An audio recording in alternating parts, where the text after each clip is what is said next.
Hi, it's Marieta, and in today's video I will be focusing on EB2 National Interest Waiver requirements coming up.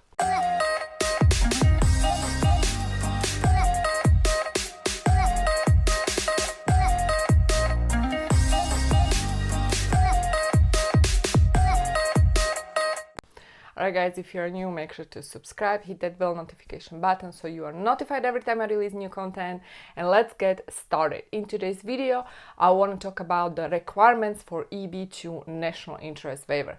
Why? Because this, in my opinion, is the best strategy to go with when you are under E2 visa. As you know, most of my work is E2 visas. And starting businesses and creating businesses in the United States. So if you are an investor and you want to later on go to a green card, this is a frequently asked question that I'm getting all the time. How can I go from E2 to a green card? Because E2 visa is non-immigrant visa, obviously, it's not really providing a path to immigration. So eventually you have to figure it out, right? And EB2 National Interest Waiver would be possibly a good way for you to apply if you're meeting the requirements. So let's get started. What are these requirements? Requirement number one, in order to be considered, you need to establish either that by evidence that you have advanced degree or you are a member of profession, for example, lawyer, doctor, CPA, etc. Or you have extraordinary ability and you can actually supply evidence that is establishing this claim. Okay, just because you think you are extraordinary, that's not going to be sufficient. So one of these two, either advanced degree or extraordinary. Then if you meet this one, then you're moving on. Moving on, we go to the three-prong test that was actually established by the matter of Dinosaur, which is the precedent case that was decided in 2016. And this actually set a new standard how these cases are basically being decided.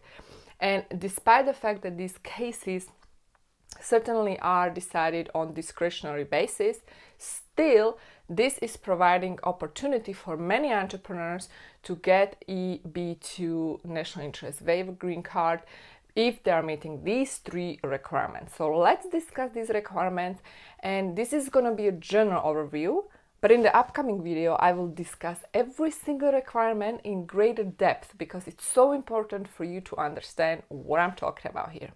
So let's give you the overview.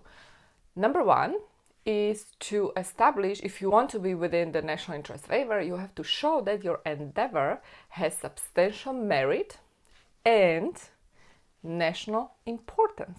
So these both must be established. So this is within the first prong test. Substantial merit and national importance. It's no longer the national geographic scope. It used to be the national scope, which was the geographic scope, the entire United States, geographically speaking. But right now, it's not. What needs to be established is that your endeavor has substantial merit and national importance. So what this means essentially is that you have to establish whatever you do is important and is definitely benefiting the United States. So in the next video, I will go deeper into this term, national importance. Okay? So that's number one.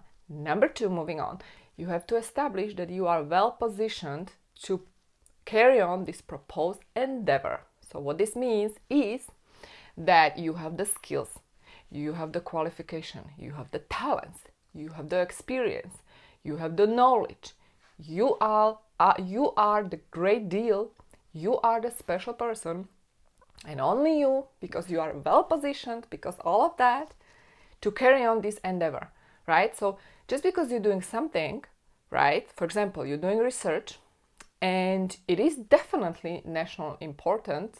There is definitely national importance in your research, but maybe you're not really good researcher, and maybe you are not well positioned to carry on this endeavor, and you will be challenged, right?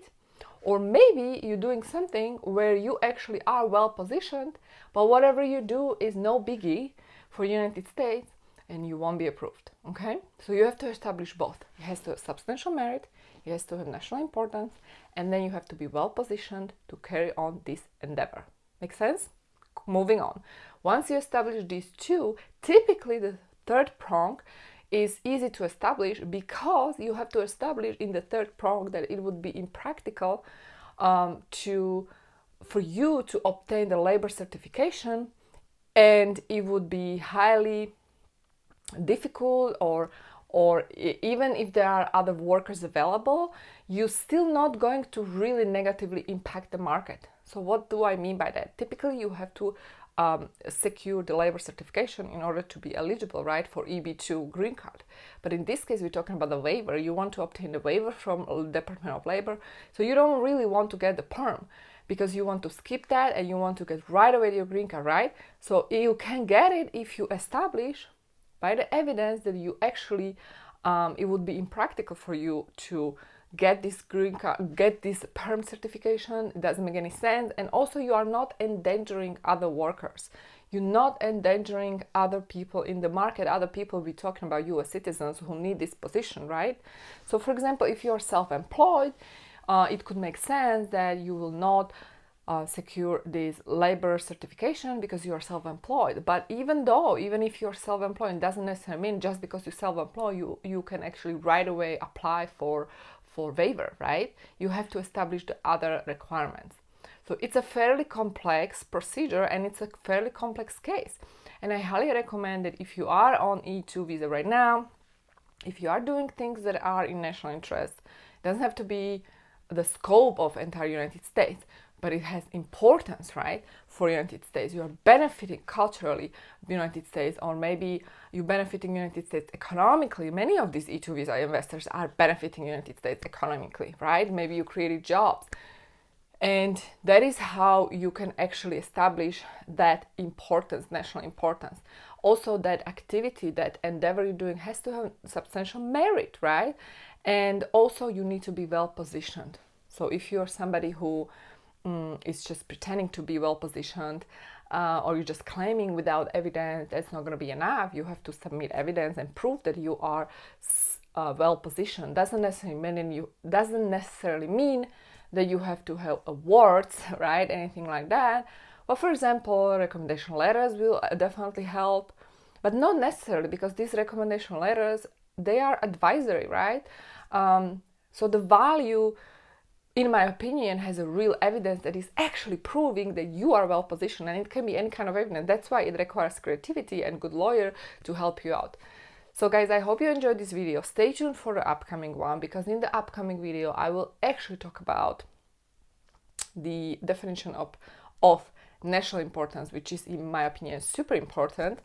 And yeah, I hope that you like this video. In that case, subscribe and hit that like button, share this video.